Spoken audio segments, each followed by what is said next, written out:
সন্ধ্যায় সালার ওনার বাসায় এলো, কিন্তু সবসময়ের মতো উনি তাকে দরজায় এসে অভ্যন্তরণ জানালেন না, আর না তার সাথে মুসাফা করলেন, এমনকি তার জন্য উঠে দাঁড়ালেনও না।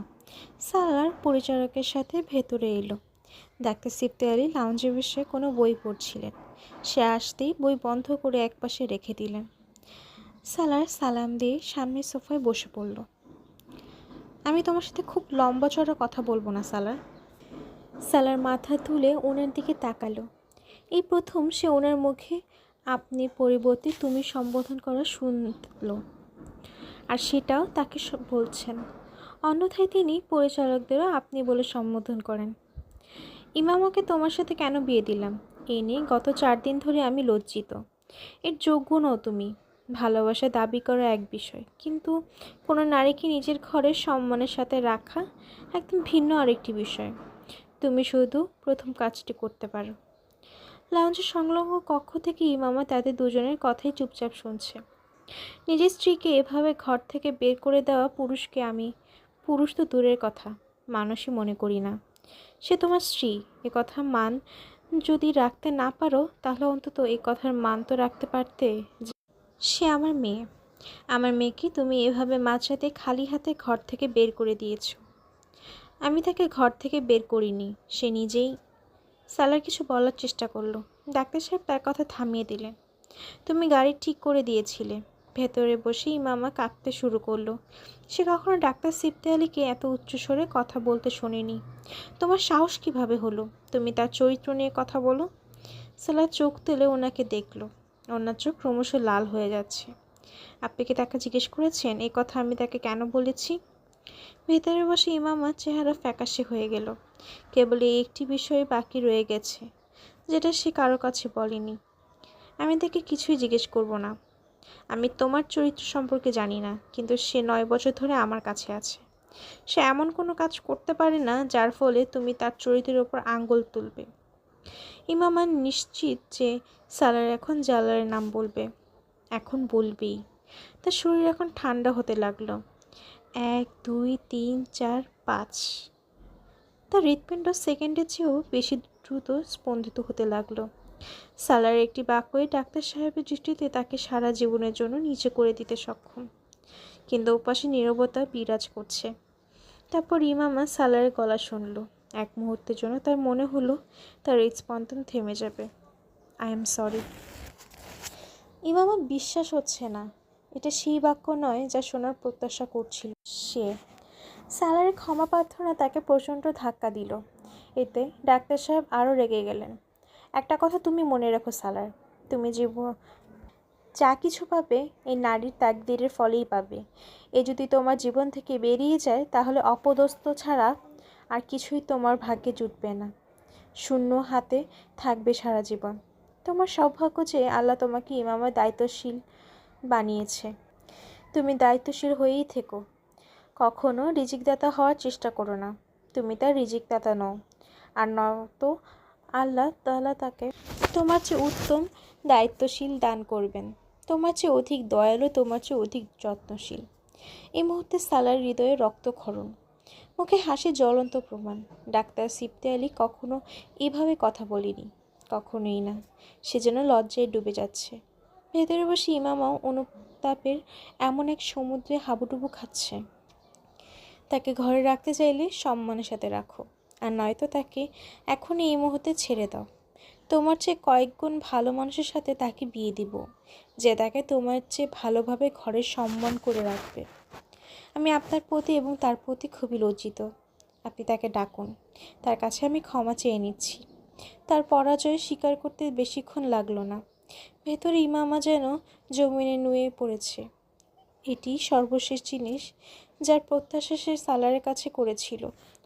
কুলসুম আন্টি তাকে ডাকতে এলেন। তার ইচ্ছা করলো কোথাও পালিয়ে যেতে।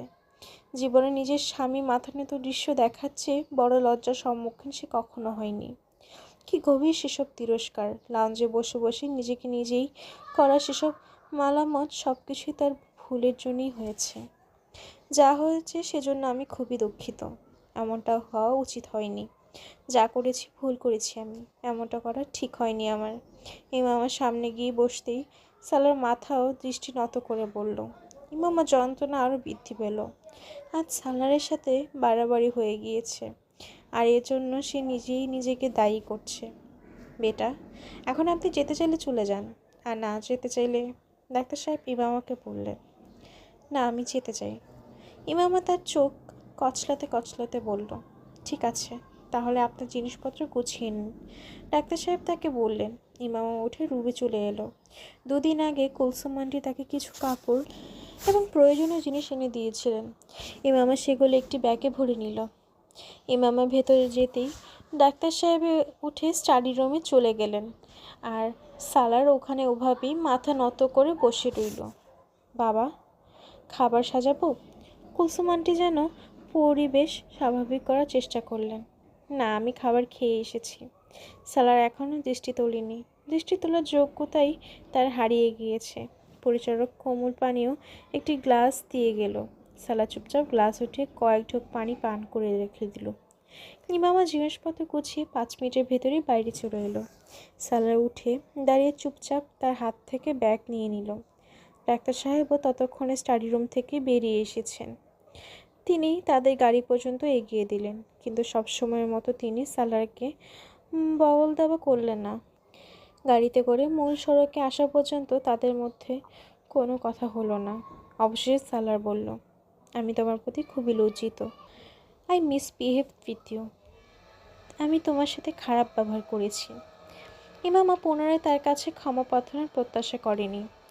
সালার, আমি তোমার কাছে খুবই লজ্জিত। আমি জানতাম না আব্বু এতটা রেগে যাবেন। তিনি তোমার সাথে। সালার তার কথা থামিয়ে দিল।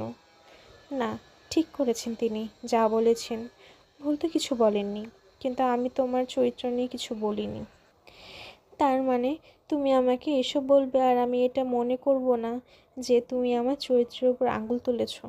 সালাব চুপ করে রইল। ঘটনাক্রমে সেদিন তার সাথে পার্কিংয়ে দেখা হয়ে গিয়েছিল। কিছুক্ষণ চুপ থেকে ইমামা বলতে শুরু করলো। সালার এবার তাকে বাধা দিল না। কয়েক মাস আগেই সে দ্বিতীয় বিয়ে করেছে। লাঞ্চের জন্য সে পিড়াপিড়ি করছিল। আমার মনেও আসেনি যে তোমার খারাপ লাগতে পারে। তাছাড়া আমি লাঞ্চও করিনি। রেস্টুরেন্টে কিছুক্ষণ বসতেই ওই লোক তার স্ত্রী চলে এসেছিল। আমার দেরি হয়ে যাচ্ছিল, তাই আমি বাসায় চলে আসি। ব্যাস এতটুকুই। আমার ভুল শুধু এটাই যে তার সাথে দেখা হয়েছিল, তা আমি তোমাকে বলিনি। আর আমার ভুল ছিল আমি তোমার কথা শুনিনি। শোনা উচিত ছিল। I over reacted. সালার এখন মৃদুস্বরে স্বীকারোক্তি দিচ্ছিল। নিজেকে অপমানিত করতে চাইছিলাম, তাই শুনিনি। সে বিড়বিড় করে বলল। ইমামা তাকে বলতেই যাচ্ছিল ওই মুহূর্তে সে তার প্রতি কতটা কৃতজ্ঞ চিত্ত হচ্ছিল, কিন্তু সে বলতে পারল না। সালারের এক মুহূর্ত নীরবতা তার সম্মান রক্ষা করেছিল। সেই সাথে সালারের বিগত দিনগুলোর ব্যবহারের কাফারা আদায় হয়ে গিয়েছিল। এই মুহূর্তে ইমামা এই মানুষটির প্রতি কৃতজ্ঞতাবোধ ব্যতীত আর কিছুই অনুভব করেনি। লজ্জাবোধ ও কৃতজ্ঞতাবোধ ছাড়া তার আর কিছু করার ছিল না। গাড়িতে ক্ষণিকে নীরবতা নেমে এলো। আমি জানতাম না কোনো মানুষের সঙ্গে দেখা করে তোমার এতটা খারাপ লাগবে, অন্যথায় আমি তো কখনো। কিছুক্ষণ পর ইমামা বলল। সালার তার কথা থামিয়ে দিল। ওটা কোনো মানুষ নয় ইমামা, সে এখন আমার কাছে কোনো মানুষই। সালার ঘাড় ফিরিয়ে তাকে দেখল। ইমামার নাক ঘষে আবার চোখ মোছার চেষ্টা করলো। শরীর ঠিক আছে তোমার? হ্যাঁ, ঠিক আছে। সে ইমামার কপালে হাত রেখে তাপমাত্রা পরিমাপ করার চেষ্টা করলো। জ্বর? একটু। ডাক্তারের কাছে নিয়ে যাই? না, ওষুধ খাচ্ছি, ব্যাগেও আছে। সালা চুপ হয়ে গেল। তারা এমন নীরবতা কখনো পথ চলেনি। এই একটি ঘটনা গত কয়েক মাস গড়ে ওঠা তাদের মধ্যকার বিশ্বাসের পথে কিছু ফাটল সৃষ্টি করে দিয়েছিল। সে এত রেগে গিয়েছিল কেন? আর এমন রাগ? সে নিজেও তা বুঝতে পারছে না। সে তো খিটখিটে স্বভাবের নয়। অন্তত বিগত 10 বছরে এমন দীর্ঘ রাগের পরিস্থিতি খুবই কমই এসেছে, যেমনটা ইমামার সাথে এখন হয়েছে। জালালের প্রতি সে ঈর্ষান্বিত নয়, তবে তার ব্যাপারে নিরাপত্তাহীনতায় ভোগে। জালাল ইমামার ব্যাপারে কতটা উদাসীন সে তা 10 বছর আগেই দেখেছিল। তার জীবন পর্দায় জালালের এমন প্রত্যাবর্তন সালারের কাছে একজন পুরুষ হিসাবে অসম্মানের।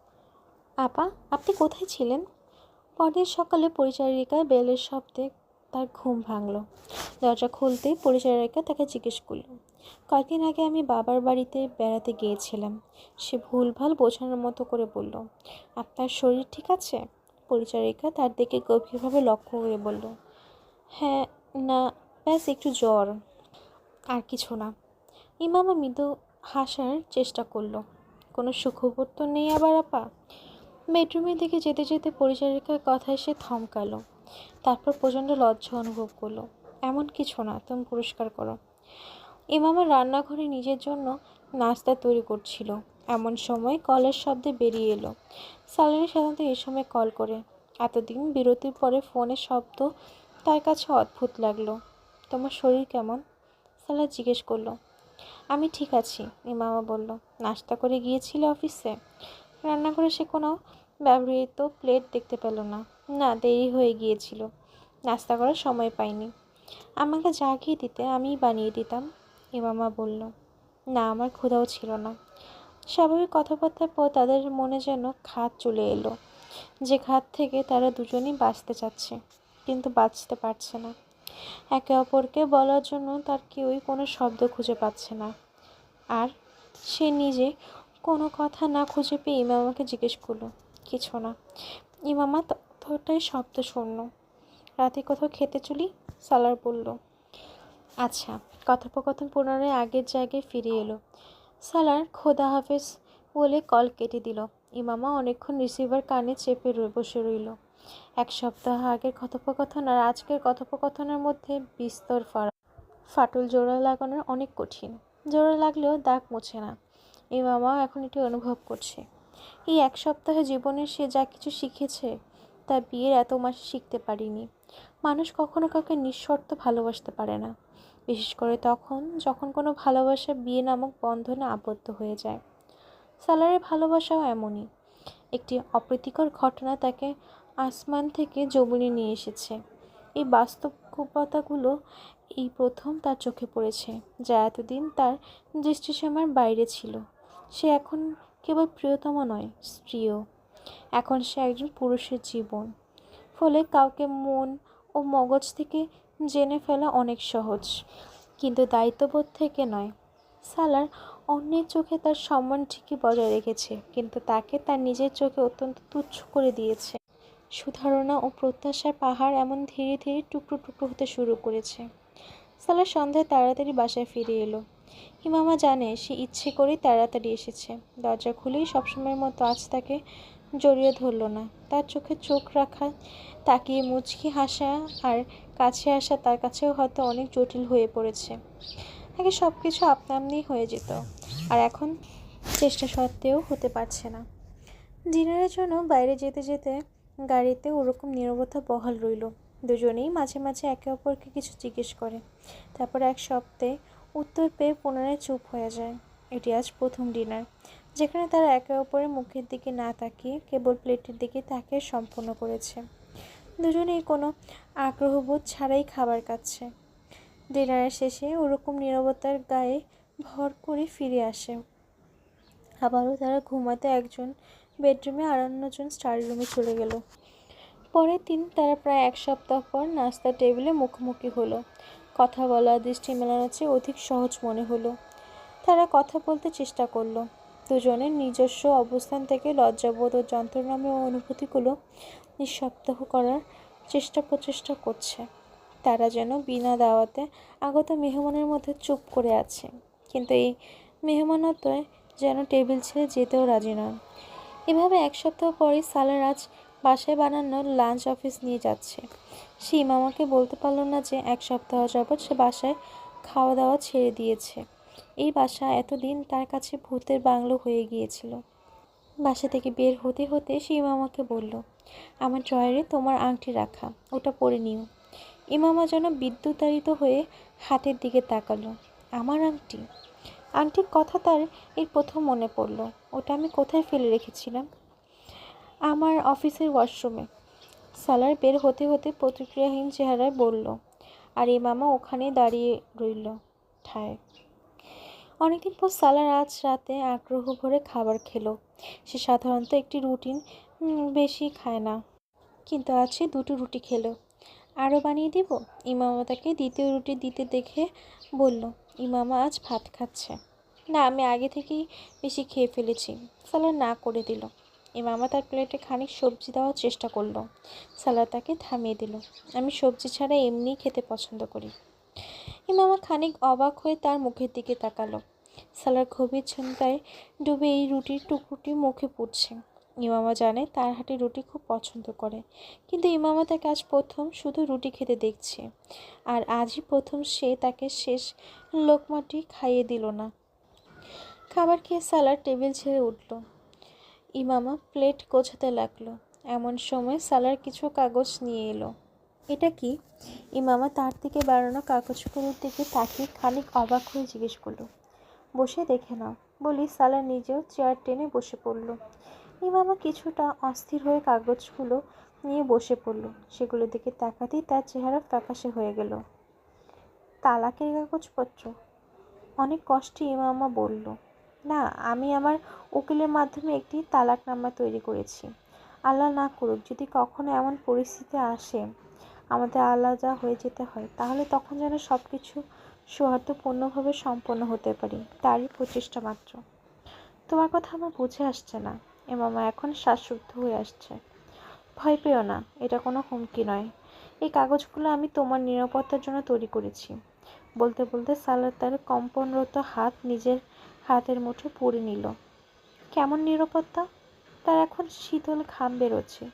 যদি কখনো আমরা আলাদা হয়ে যাই, তখন আর্থিক নিরাপত্তা ও সন্তানের প্রতিপালনের দায়িত্ব তোমার কাছে দিয়েছি।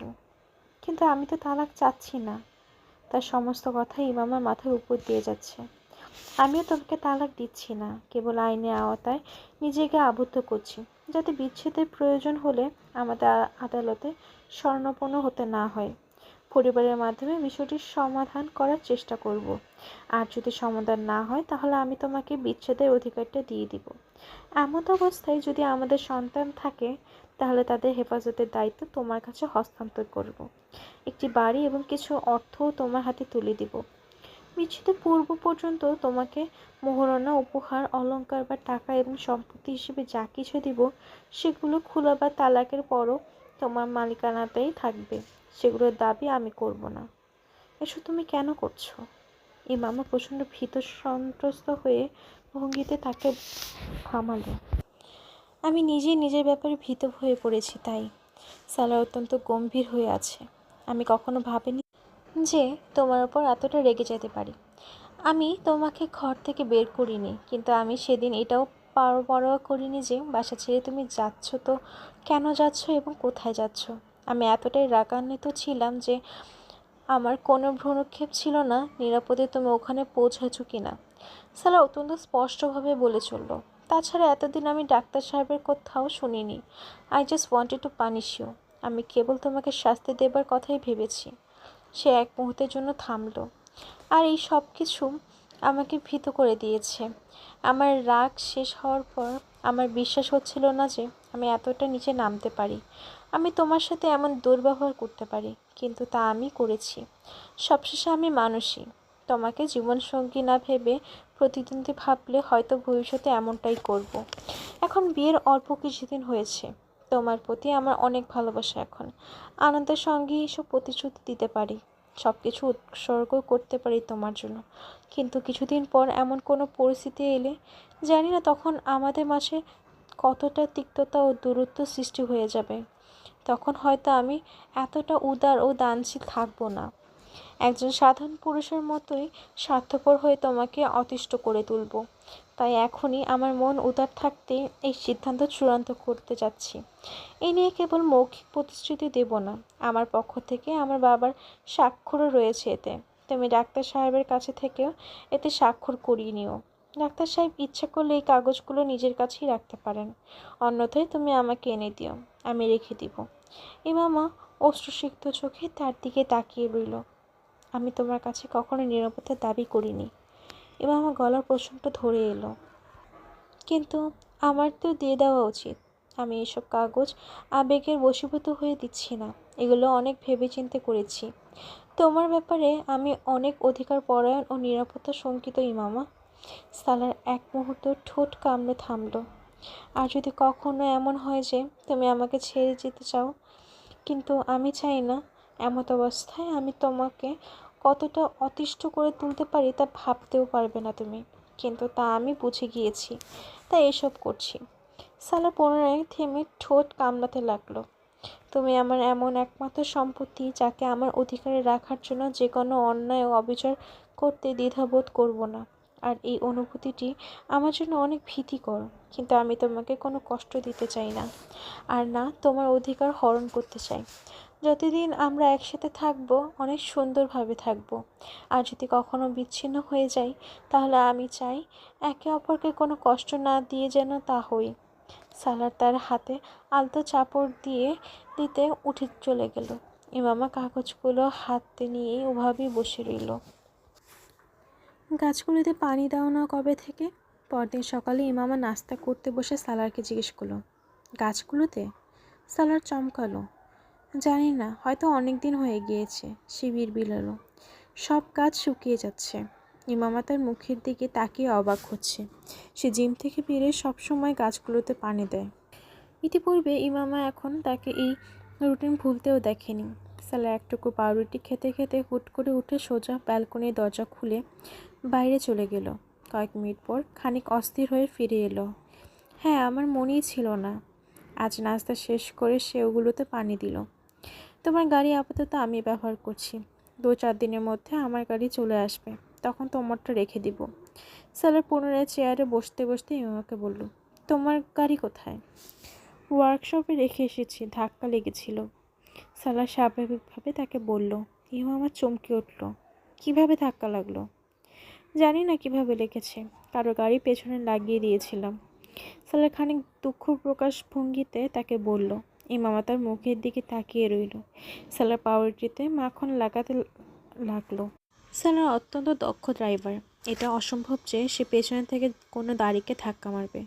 সংসারে আগত ফাটলের প্রতিক্রিয়ায় নারী ও পুরুষের মাঝে ভিন্নভাবে বহিঃপ্রকাশ হয়। নারী অস্থিরতা, অশ্রু ঝরানোতে, খাবার না খেয়ে অসুস্থ অবধি হয়। পুরুষ এগুলো কোনোটাই করে না। তার প্রতিটি প্রতিক্রিয়া তার চারপাশে জগতে প্রভাব ফেলে, কিন্তু সেই সম্পর্কটি তাদের দুজনের মাঝে একটি প্রতিচ্ছবি রেখে যায়। সম্পর্কটি পোক্ত কিংবা দুর্বল হলেও, কিংবা দুজনের সম্মতিতে সম্পর্কটি ভাঙনে মুখোমুখি হলেও, সেই প্রতিচ্ছবি তার রেশ রেখে যায়। ইমামা তার মুখ থেকে চোখ সরিয়ে নিল।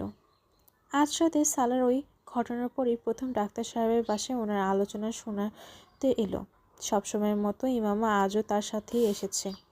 সাধারণত সে এখানে আসার সময় ইমামাকে সাথে নিয়ে আসে, কিংবা সায়েদা আমার বাড়িতে রেখে আসে। ওনার বাড়ি এখন থেকে মাত্র 10-15 মিনিটের পথ। সালার যতক্ষণ আলোচনা শোনে, ইমামা তখন সায়েদা আম্মা কিংবা কুলসুম আন্টির সাথে বসে থাকে। তারপর সে ওখান থেকে খাবার খেয়ে ফিরে আসে। ডাক্তার সাহেব আজও উষ্ণ অভ্যর্থনার পরিবর্তে কেবল মুসাফা করেই তার সাথে দেখা করলেন। আলোচনার পর খেতে বসেও তিনি সালারের প্রতি আগের মতো গুরুত্ব দেখালেন না। খাবারে ফুরকানও রয়েছে। ডাক্তার সাহেব পুরো সময় ফুরকানের সাথে কথোপকথনে ব্যস্ত রইলেন। সালারের সাথে কেবল আন্টি অল্প কিছু কথা বললেন। ডাক্তার সাহেবের এই আচরণ সালারের চেয়ে বেশি ইমামাই উপলব্ধি করল। সে ডাক্তার সাহেবের মাঝে এমন আচরণ এই প্রথম দেখছে। এই আচরণ এবং মনক্ষুণ্ণতা কেবল তার জন্যই, এর কারণ সে নিজেই। ইমামা তা স্বীকার করল। তা সত্ত্বেও ওনার আচরণ বা সালারকে উপেক্ষা করাটা তাকে প্রচণ্ড যন্ত্রণা দিল। এসব ভেবে ফেরার পথে গাড়িতে বসে বসে ইমামা অনেক অস্থির হয়ে রইল। আব্বু, আপনি সালারের সাথে ভালোভাবে কথা বলেন না কেন? ইমামা পরদিন দুপুরে ডাক্তার সিফতে আলীর বাসায় গেল। তখন অফিসে থেকে ফেরার পর ওনাকে বলল, কিভাবে কথা বলা উচিত? তিনি অত্যন্ত গম্ভীর হয়ে বললেন, যেভাবে আগে বলতেন। আগে সালার এসব করেনি, তার প্রতি আমার অনেক সুধারণা ছিল। তিনি শান্তভাবে বললেন, আব্বু, সে খারাপ নয়, সে অনেক ভালো। আমার ভুল ছিল, আর নয়তো বিষয়টা এতদূর গড়াতো না। সে আমাকে অনেক সম্মান করে, অনেক খেয়াল রাখে আমার, কিন্তু এই ঘটনাটার পর সে খুবই চিন্তিত। ইমামা মাথা নিচু করে ব্যাখ্যা দিচ্ছে, আপনি তাকে এমন উপেক্ষা করলে আমার খুব খারাপ লাগে। নিজেকে তুচ্ছ মনে হয়। এই আচরণ তো তার প্রাপ্য নয়। ফোরকান ভাইয়ের সামনে কতটা অসম্মানবোধ হয়ে থাকবে তার। ইমামা প্রচণ্ড মনক্ষুণ্ণ হয়ে আছে। ডাক্তার সিফতে আলী সহসায় হেসে উঠলেন। ইমামা চোখ তুলে তাকালো। আমি জানি সালার খারাপ মানুষ নয়, সে চিন্তিত ও লজ্জিত। আমি এও জানি যে তার ভুল খুব বেশি নয়। তার সাথে আমার এই আচরণ আপনার খারাপ লাগে, সেটাও আমি জানি। ইমামা অবাক চোখে ডাক্তার সিফতে আলীর মুখ দেখতে লাগলো। বেটি, আমি তোমাকে কেবল এই কথাটাই বোঝানো চাচ্ছি, পুরুষ যখন রেগে ঘর ছেড়ে বেরিয়ে যায়, সে যেভাবে চায় ওভাবেই ফিরে আসে। তার ঘর ছাড়ার ফলে না তার নিজের আত্মসম্মানে কোনো ঘাটতি হয়, আর না তার স্ত্রীর সম্মানে কোনো ব্যাঘাত ঘটে।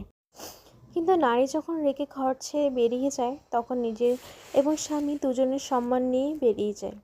সে ফিরে এলেও স্বামী স্ত্রী দুজনের সম্মানেই আঘাত ঘটে।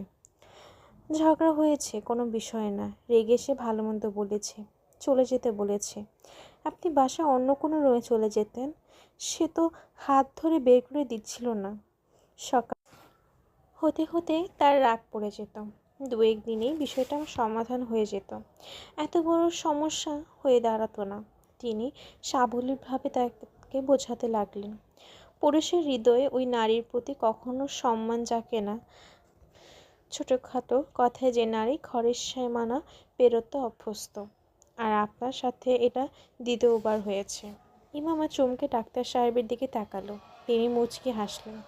আপনার মনে আছে বিয়ের পরের দিনই আপনি রাগ করে সায়দা আম্মার কাছে চলে গিয়েছিলেন? ইমামা লজ্জিত হয়ে মাথা নিচে করে ফেলল। এই ঘটনাটি তার মনে ছিল না। পুরুষের সাথে অমিত্রের প্রতিযোগিতাকারী নারী নির্বোধ, যে পুরুষকে তার শত্রু বানিয়ে ফেলে। উগ্রতা দেখিয়ে জেদ করে পুরুষকে কোনো বিষয় মানানো যায়, কিন্তু তার মনে নিজের ভালোবাসার সম্মান বাড়ানো যায় না। আল্লাহ তাআলা আপনাকে অনেক মহব্বতকারী এবং বহুল বৈশিষ্ট্যের অধিকারী স্বামী দিয়েছেন। সে আপনার দোষ খোঁজেনি, বরং ক্ষমা চেয়ে আপনার সাথে নিয়ে গিয়েছে। অনেক কম পুরুষের মাঝে এই বৈশিষ্ট্য পাওয়া যায়। তাই তার দ্বারা কখনো যদি কোনো ভুল হয়ে যায়, কিংবা আপনার মনে যদি কোনো অভিযোগ জাগে, তাহলে তার অনুগ্রহগুলো মনে করার চেষ্টা করবেন। ইমামা মাথা নত করে ওনার কথা শুনতে লাগলো। আপনি যখন এখানে এসেছিলেন, তখন যদি আমি আপনাকে এখন বলতাম, তাহলে কখনোই আপনি তখন আমার কথা বুঝতেন না। আপনার তখন মনে হতো আপনার নিজের বাবা মা থাকলে তারা এমন পরিস্থিতিতে উল্টো আপনাকে বোঝাতো না, কেবল সমর্থন করত। এজন্যই আমি এসব আপনাকে তখন বোঝাইনি। তিনি ঠিকই বলেছেন। ওই মুহূর্তে তিনি এসব বললে সে প্রচণ্ড মনক্ষুণ্ণ হতো। ইমামা কিছুই না বলে চুপচাপ সালারের দেওয়া কাগজগুলো বের করে ওনার হাতে তুলে দিল। এগুলো আমাকে সালার দিয়েছে, কিন্তু এগুলোর প্রয়োজন নেই আমার, আপনি তাকে জানিয়ে দিন। ডাক্তার সিফতে আলী গভীর মুচকি হেসে কাগজগুলো পড়তে থাকলেন, তারপর হাসতে লাগলেন। সেটি অনেক যুক্তিযুক্ত ও প্রজ্ঞাপূর্ণ কাজ করেছে।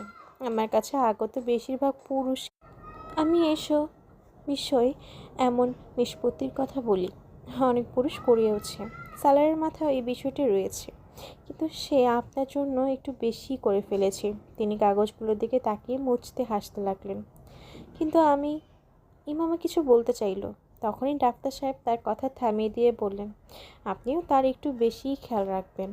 বলতে বলতে তিনি এখন তার কাগজগুলো ফিরিয়ে দিতে লাগলেন, এর জন্য আলোচনা শেষ করার ইঙ্গিত। পুরো রাস্তা সে ডাক্তার সাহেবের কথাগুলো নিয়ে ভাবতে থাকলো। ইতিপূর্বে তিনি কখনো তাকে কোনো নসিহত করেননি। এটাই প্রথম ক্ষেত্র যেখানে তাকে নসিহত করলেন। ইমামার কোনো না কোনো ভুল তার চোখে অবশ্যই পড়েছে, তার জন্য তাকে এভাবে নসিহত করেছেন। রান্না করতে করতেও সে তার কথাগুলো নিয়ে ভাবতে থাকলো। তুমি ডাক্তার সাহেবের কাছে গিয়েছিলে? সালার সন্ধ্যায় বাসায় ফিরেই তাকে প্রশ্ন করলো। হ্যাঁ, তুমি কিভাবে জানলে? ইমামা এখন খাবার টেবিলে খাবার সাজাচ্ছেন। তিনি আমাকে ফোন করেছিলেন। সালার গলা থেকে টাই খুলতে খুলতে বলল, ও কিছু বলেছে তোমাকে? সে সালারের মুখের দিকে গভীরভাবে তাকিয়ে জিজ্ঞেস করলো। না, এমনি কিছুক্ষণ কথাবার্তা বললেন। ইমামার মনে হলো সালার তাকে কিছু বলতে চাচ্ছে। অভ্যাস মতো কাপড় পাল্টাতে বেডরুমে না গিয়ে টাই খুলে উদ্দেশ্যহীন কিচেন কাউন্টারে হেলান দিয়ে দাঁড়িয়ে ডিশ থেকে সালাদ খেতে লাগলো।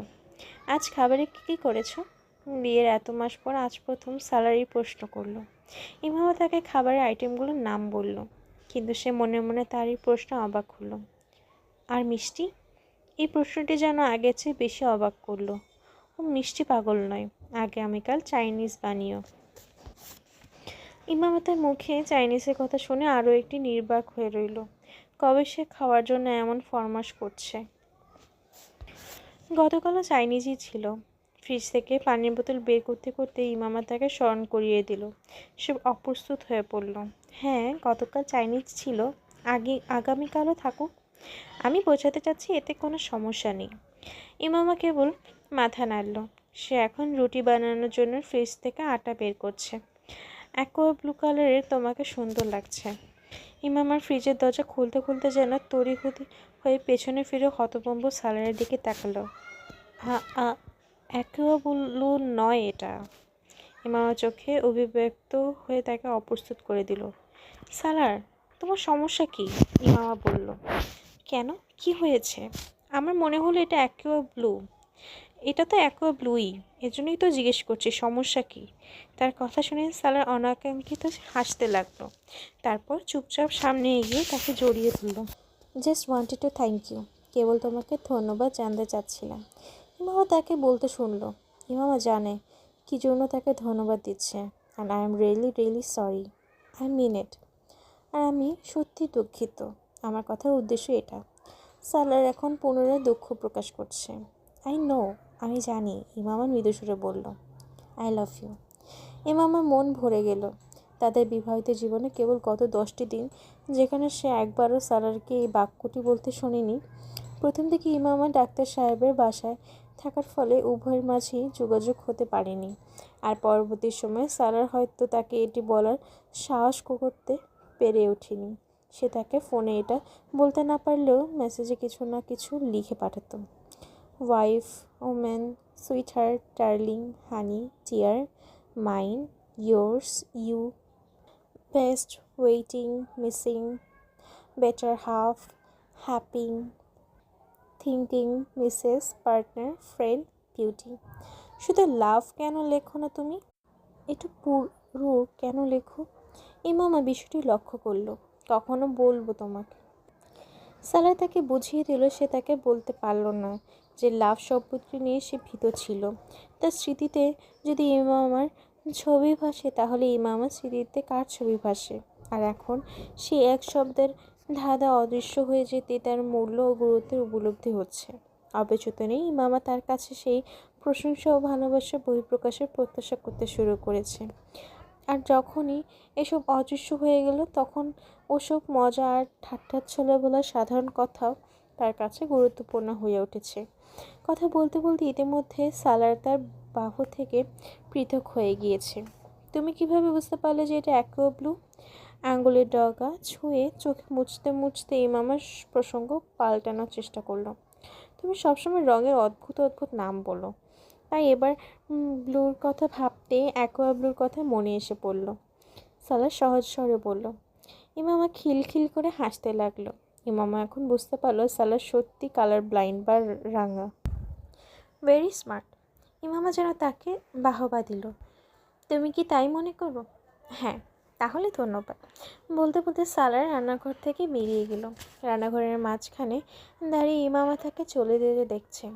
বিয়ে, এটি পৃথিবীর সবচেয়ে অদ্ভুত সম্পর্ক। দূরে গেলে বাঁধার প্রাচীর তৈরি হয়ে যায়, আর কাছে এলে কাগজের ফিনে ফিনে দেয়ালের অদৃশ্য হয়ে যায়। অসন্তুষ্ট হলেও অভিমান ভাঙতে সমুদ্রও কম হয়ে যায়, আর ভালোবাসা জাগলে সেই অভিমানগুলো মৃত মরুভূমিতেও জল হয়ে যায়। রাগ হলে একে অপরের চেহারা দেখতে চায় না, আর রাগ পড়ে গেলে একে অপরকে ছাড়া স্বস্তি পায় না। তারাও স্বামী স্ত্রীর সম্পর্কে আবদ্ধ হওয়ার পর এই সম্পর্ক সমস্ত উত্থান পতন পার করেছে। আর বিগত 10 দিন ছিল তাদের জীবনের প্রথম পতন। কি নিবে তুমি? সালার মেনু কার্ডের দিকে তাকাতে তাকাতে বলল। আমি তো চিংড়ি মাছের কোনো একটি আইটেম ট্রাই করব। তুমি দেখো তুমি কি নিবে? ইসলামাবাদে এসে দ্বিতীয়বার বাইরে খাবার খেতে বের হয়েছে তারা। আজ সতর্কতামূলক নতুন একটি চাইনিজ রেস্টুরেন্ট নির্বাচন করেছে। তাদের ধারণা ছিল না তাদের সমস্ত সতর্কতা আজ কোনো কাজে আসবে না। 15 মিনিট পর খাবার পরিবেশন করা হলো। তারা খাবার খেতে লাগলো। খাবার মাঝখানে ওয়েটার একটা চিরকুট এনে সালারের হাতে দিল। সেখানে হতভম্ব হয়ে চিরকুটটির দিকে তাকিয়ে তা পড়তে লাগলো। আপনারা দ্রুত এখান থেকে সরে পড়ুন। সালার খানিক অস্থির হয়ে মাথা তুলে ওয়েটারের দিকে তাকালো। তারা কিছুই বুঝে এলো না। এটা কি? ওয়েটারকে সে জিজ্ঞেস করলো, কিন্তু তার উত্তর দেওয়ার আগেই কিছু একটা বিদ্যুতের মতো তাকে ছুঁয়ে গেল। সে বুঝে গেল না এর মানে কি। প্রচণ্ড তাড়াহুড়োয় ওয়েটার থেকে কিছু কারেন্সি নোট বের করে টেবিলে রাখতে রাখতে ওয়েটার সে বিল বুঝে নিতে বলল। ইমাম অস্থির হয়ে তার মুখে তাকে দেখতে থাকলো। খাবার রাখো, আমাদের এখনই উঠতে হবে, সালা দাঁড়াতে দাঁড়াতে বলল। কিন্তু কেন? ইমামা কিছুই বুঝতে পারছে না, কেননা তার মাত্রই খেতে শুরু করেছে। এটা তোমাকে বাইরে গিয়েই বলছি ইমামা, জলদি তোমার ব্যাগ নাও। সালার চেয়ার ধাক্কা দিয়ে পেছনে ফিরে তাকালো আর স্তব্ধ হয়ে গেল। তাদের বের হতে হতে একটু দেরি হয়ে গেল। সালার একটু সামনেই হাসি মুবিনের সাথে ওয়াসিম এবং তার বড় ভাইকে দেখতে পেল। তারা এদিকে আসছে। সে দ্রুত ইমামকে চেয়ারের দিকে এলো। ইমামা টেবিলের নিচে পায়ের কাছ থেকে ব্যাগ উঠাচ্ছে। সে এখনও তাদের আসতে দেখেনি। তার কাছে সালার আসতেই ব্যাগ তুলে সে সোজা হয়ে দাঁড়ালো। দাঁড়াতে সেও তার পরিবারের সদস্যদের দিকে তাকিয়ে আসতে দেখল। মুহূর্তে তার রক্ত শুকিয়ে গেল। সালা চুপচাপ তাকে নিজের আড়ালে নিয়ে নিল। তাদের টেবিলটি জানালার পাশে। ইমামার পেছনে সে জানালা। সামনে থেকে সরো। কাছে আসতেই হাসি মুবিন বজ্রকণ্ঠে বললেন। আশেপাশে উপবিষ্ট লোকেরা একে অপরের তাদের দিকে মনোযোগী হয়ে গেল। শুধু কাস্টমাররাই নয়, বরং অন্যান্য টেবিলে পরিবেশরত ওয়েটাররাও চোখ চাতক হয়ে গেল। এখানে সব শেষে যে বিষয়টি ঘটার সালার আশঙ্কা করছিল, এখন ঠিক সেটিই হচ্ছে। আপনি আমাদের সঙ্গে বসায় চলুন, ওখানে বসে কথা বলি, সারা অত্যন্ত ধৈর্য সহকারে হাসিম মুবিনকে বলল। প্রত্যুত্তরে তিনি একটি গালি দিয়ে তার কলার চেপে ধরল। তারপর টেনে একপাশে সরানোর চেষ্টা করলেন। হাঁক ছেড়ে ডাক দিয়ে তিনি ইমামাকে নিয়ে যেতে ওয়াসিম ও আজিমকে বললেন। হাসিম মুবিনের বিপরীতে ওয়াসিম ও আজিম কোনো ভাবনায় যেন অস্থির হয়ে আছে। তারা জানে এভাবে কাউকে জোর করে রেস্টুরেন্ট থেকে বাইরে নিয়ে যেতে পারবে না, কারণ সিকিউরিটির মুখোমুখি না হয়ে নিরাপদে সেখান থেকে বের হওয়া কঠিন। ইমামা সালারের পেছনে সালারের শার্ট ধরে কাঁপতে কাঁপতে যেন তার সঙ্গে মিশে আছে। হাসি মুবিন সালারের কলার চেপে তাকে ধাক্কা দিতে সালার প্রতিরোধ করতে গিয়ে উল্টো তার পেছন দিকে ধাক্কা দিল। এই ধাক্কায় যথেষ্ট প্রমাণিত হলো। হাসি মুবিন এতে পা পিছিয়ে নিচে পড়ে গেলেন। রিসেপশন থেকে ততক্ষণে বাইরের গার্ডদের জানিয়ে দেওয়া হয়েছে। অন্যান্য টেবিলে উপবিষ্ট লোকেরা কিছুটা হিংস্র ভঙ্গিতে এসব দেখতে থাকলো। ওয়েটাররা তখন তাদের দিকে দ্রুত বেগে আসতে লাগলো। সালারের ধাক্কাটি আজিমকে উত্তেজিত করে দিল। সেও সালারকে উচ্চস্বরে গালি দিতে দিতে উন্মাতাল হয়ে সমানে এগিয়ে এলো। সে অত্যন্ত অপ্রত্যাশিত ভঙ্গিতে সালারের চোয়ালে ঘুষি বসিয়ে দিল। কয়েক মুহূর্তের জন্য সালারের চোখের সামনে বাস্তবিকই অন্ধকার হয়ে গেছে। সালার এই ঘুষির জন্য প্রস্তুত ছিল না। সালার খানিক এক পা সরতেই আজিম তার পেছনে দাঁড়ানো ইমামার কাছে পৌঁছে গেল। সে কাঁপতে কাঁপতে সালারের পেছনে লুকানোর চেষ্টা করলো, কিন্তু আজিম তাকে বাহা চেপে ধরে সালারের থেকে আলাদা করতে করতে ইমামার গালে কষিয়ে একটা থাপ্পড় বসিয়ে দিল। সালা ততক্ষণ নিজেকে সামনে নিয়ে তাকে ছাড়ানোর জন্য পেছনে ফিরল, আর তখনই তার বাম কাঁধে পেছনে ব্যথা তীব্র একটি স্রোত গর্জে উঠল। সে ঠোঁট চেপে চিৎকার করে ফেলল। এটি হাসিম মুবিনের কাজ। তিনি টেবিলের উপর থেকে একটি ছুরি নিয়ে সালারের পিঠে আঘাত করার চেষ্টা করছিলেন, কিন্তু শেষ মুহূর্তে সরে পড়ায় সেটি তার বাম কাঁধে গিয়ে লেগেছে। সিকিউরিটি ও অন্যান্য ওয়েটার ততক্ষণে তাদের কাছে পৌঁছে গিয়েছে। সালার তার কাঁধের পেছন থেকে ছুরিটি বের করে নিল। গার্ডরা এখন তাদের তিনজনে ধরে ফেলেছে। ছুরিটি ধারালো হলে ক্ষত অত্যন্ত ভয়াবহ হতো, কিন্তু এখনও ওই ছুরির অপর প্রান্ত তার কাঁধে ঠুকা আছে। ইমামা না হাসি মুবিনকে ছুরি দিয়ে আঘাত করতে দেখছে, আর না সালারকে সে ওই ছুরি বের করতে। গার্ডরা সালারকে আজিমের কাছ থেকে ছাড়িয়ে আজিমকে তাদের আয়ত্তে নিয়ে এলো।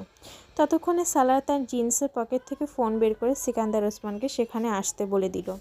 সালারের চেহারায় যন্ত্রণার প্রভাব পরিদৃশ্যমান।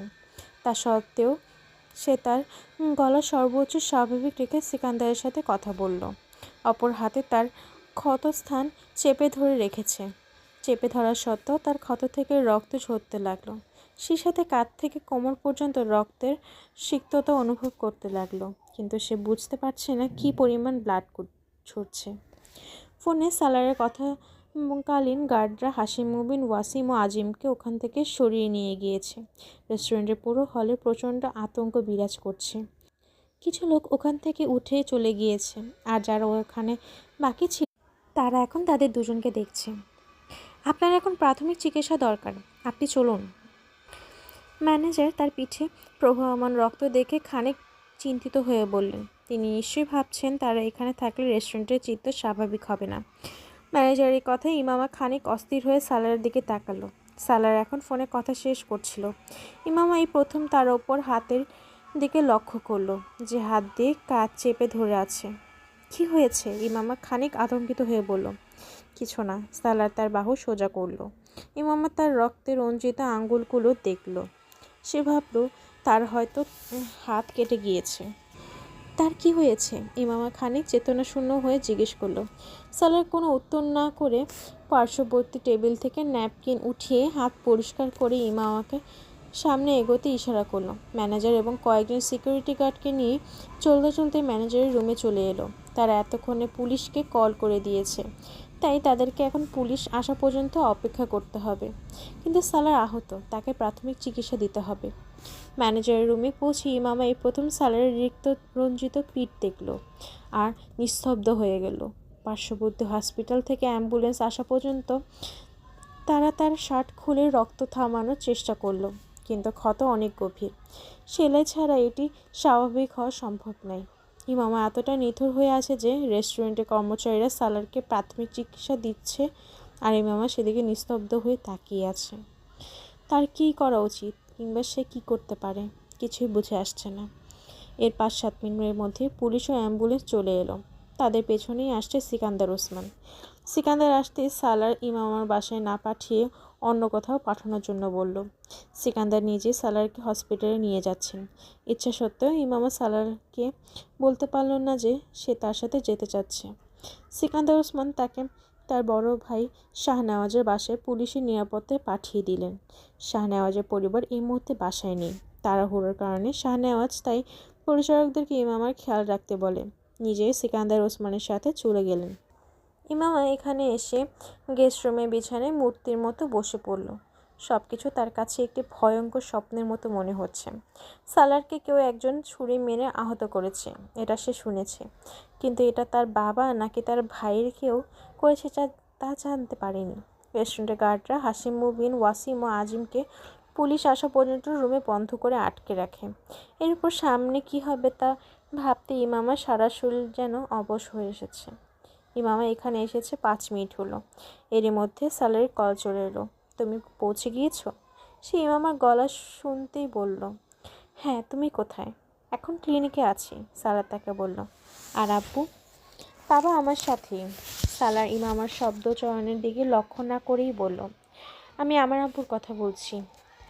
ইমামা স্বতঃস্ফূর্তভাবে বলল। সালার কয়েক মুহূর্ত কিছুই বলতে পারল না। সালার না চাইতো এই মুহূর্তে হাসিম মুবিনের ব্যাপারে তার দুশ্চিন্তা বিষয়টি খারাপ লাগলো। তারা 3 জনের এখন পুলিশ হেফাজতে আছে। এখনকার কাজ ছেড়ে আমরা এখনই যাব। ইমামার মন বিষণ্ণ হয়ে গেল। বাপ ভাইয়া জেলখানায় থাকার কল্পনাটি তাকে কয়েক মুহূর্তের জন্য সালারের আঘাতের ব্যাপারে উদাসীন করে দিল। সালার, প্লিজ তাদের মাফ করে দিও, তাদের ছাড়িয়ে দিও। সিকান্দার তখন সালারের পাশেই, তাই ইমামাকে সে কিছুই বলতে পারছে না। কিন্তু সে মনক্ষুণ্ণ হলো, কেননা ইমামা তার চেয়ে বেশি তার পরিবারকে নিয়ে ভাবছে। সে নিজে আহত, অথচ সে এতটুকু জিজ্ঞেস করার কষ্টটুকু করলো না সে এখন কেমন আছে, তার ব্যান্ডেজ হয়ে গিয়েছে কিনা, কিংবা কত ক্ষত গভীর কিনা। আমি তোমার সাথে পরে কথা বলবো। সালার কোনো উত্তর না করে কল কেটে দিল। চেক আপ ও ব্যান্ডেজ তাদের 1 ঘন্টা লেগে গেল। সৌভাগ্যক্রমে তার কোনো রগ কিংবা শিরা কাটেনি। ক্লিনিকে সিকান্দারের পরিবার আসতে শুরু করেছে। এদিকে সিকান্দারের উত্তেজনা দেখে সালার বুঝে এলো না বিষয়টি ইতিমধ্যে অত্যন্ত জটিল রূপ ধারণ করেছে। সে নিজেও প্রচণ্ড রেগে থাকা সত্ত্বেও বিষয়টি শান্তিপূর্ণভাবে মীমাংসা করতে চাচ্ছে, কিন্তু সিকান্দার নয়। আধা ঘন্টা পরই শাহনেওয়াজের স্ত্রী এবং 2 পুত্রবধূ বাসায় ফিরে এলো। ততক্ষণে তায়েবাও এখানে চলে এসেছেন। সিকান্দার আপাতত নিজের বাসায় না থাকা উত্তম মনে করলেন। শাহনেওয়াজের স্ত্রী ও পুত্রবধূরাও যদিও ইমামার সাথে এই বিষয়ে বেশি কোনো কথা বলেনি, কিন্তু লাউঞ্জে তায়েবা এবং তাদের মধ্যকার উচ্চস্বরে চলমান কথাবার্তা শুনতে থাকলো। তারপর প্রচণ্ড রেগে আছেন, তাই শাহনেওয়াজের বাসায় এসেও তিনি ইমামার কাছে এলেন না। ইমামা নিজেও বাইরে এসে ওনার মুখোমুখি হওয়ার সাহস করতে পারল না। তিনি প্রচণ্ড রেগে হাশিম মুবিন ও তার ছেলের ভালো মন্দ বলতে থাকলেন, আর ইমামা গেস্টরুমে বসে ফুপিয়ে ফুপিয়ে কাঁদতে কাঁদতে এসব শুনতে থাকলো। এইটি তায়েবার তিক্ত কঠোর কথাবার্তা কিংবা নিজের পরিবারের ভবিষ্যৎ অপদস্থতা নয়, বরং জেলখানায় তার বাবা ভাইয়ের কী অবস্থা আছে, তাদের সাথে না জানি কেমন আচরণ করা হচ্ছে, এসব ভেবেই। সে জানে তার পরিবারে একটি উচ্চপদস্থ প্রভাবশালী পরিবার। জেলখানায় তাদের সাথে কেউ সাধারণ বন্ধুদের মতো ব্যবহার করবে না। সেও জানে তার পরিবারের জেলখানায় থাকা মানে প্রচণ্ড অসম্মানী। সে পুনরায় সালারের সাথে যোগাযোগ করার চেষ্টা করলো। প্রথমবার সালা তার কল রিসিভ করলো না, পরের বার সে ফোন বন্ধ করল। ইমামা বুঝতে পারল তার কল এড়িয়ে যেতেই সালার ফোন বন্ধ করেছে। তার কলের কারণেই সালার ফোন বন্ধ করে রেখেছে। আজও সহ এমনটি মোট দ্বিতীয়বার হলো। কেন তাদের ছেড়ে দিব? যাতে তারা পরের বার তোমাকে গুলি করে দেয়, এই জন্য? সালার হাসপাতাল থেকে পুলিশ স্টেশনে যেতে যেতে গাড়িতে বসে সিকান্দার তাকে বললেন, আমি বিষয়টি বড় করতে চাচ্ছি না। বিষয়টি ইতিমধ্যে বড় হয়ে গেছে, আর এই শুরুটা করেছে তারাই। সিকান্দার প্রচণ্ড উত্তেজিত হয়ে পড়েছেন। পাপা, তার ইমামার পরিবার, সালার অবশেষে বলল। না, তার ইমামার পরিবার ছিল, এখন নেই। ইমামার প্রতি তাদের কোনো গুরুত্ব থাকলে তারা কখনো তার স্বামীর গায়ে হাত তুলত না। এখন যেহেতু তাদের কাছে ইমামার কোনো মূল্য নেই, তাই ইমামা উচিত তাদের কথা না ভাবা। তিনি দুর্বোধ্য বাক্য যা বললেন, সালার তা বুঝতে কোনো সমস্যা হলো না। এটি একটি সীমা ছিল। আমি চেয়েছিলাম তারা এটি কখনো অতিক্রম না করুক, কিন্তু তারা এই সীমাটাও অতিক্রম করে ফেলেছে। আমার পরিবারের কারো কোনো ক্ষতি হলে আমি তার পরিবারকে কোনো শান্তির স্বর্গে থাকতে দেব না। I will pay them in the same coin. এটির জবাব এটিই দিব। এই কথাটি তুমি তোমার স্ত্রীকে বলে দাও, বুঝিয়ে দাও। পাপা প্লিজ, বিষয়টি মীমাংসা হওয়া উচিত, সালার সিকান্দারকে বলল। কেননা সিকান্দারের উত্তেজিত আচরণ তাকে ভীত সংক্রান্ত হয়ে তুলেছে। তিনি মানুষ হিসেবে অত্যন্ত ধৈর্যশীল, কিন্তু সালার আজ তার নতুন একটি রূপ পর্যবেক্ষণ করেছে। এই আকাঙ্ক্ষা তাদের করা উচিত, তাহলে বিষয়টির সমাধান হতে পারে। How dare he touch you my son? আমার ছেলের গায়ে হাত তোলার সাহস কোথা থেকে পেল? সে কি ভেবেছে এসব গুন্ডামি আমি মুখ বুজে মেনে নিব? এখন পারলে হাজত থেকে বের হয়ে দেখাক। ওনার শান্ত করার প্রতিটি চেষ্টা ব্যর্থ হচ্ছে। বিষয়টি কতদূর আগাবে সালার তা বুঝতে পারছে না। পরবর্তী 2 ঘন্টার ভেতরে সিকান্দার ওসমান পরিবারের পুলিশ স্টেশনে জড়ো হয়ে গেল। এদিকে হাশিম মুবিনের পরিবার এসেও ভিড় করেছে। এটি কেবল দুটি প্রভাবশালী পরিবারের সমস্যাতেই সীমাবদ্ধ রইল না। ইসলামাবাদ পুলিশ স্টেশনের সমস্ত উচ্চপদস্থ অফিসারগণ বিষয়টি মীমাংসা করার জন্য এখানে উপস্থিত হয়ে গিয়েছেন।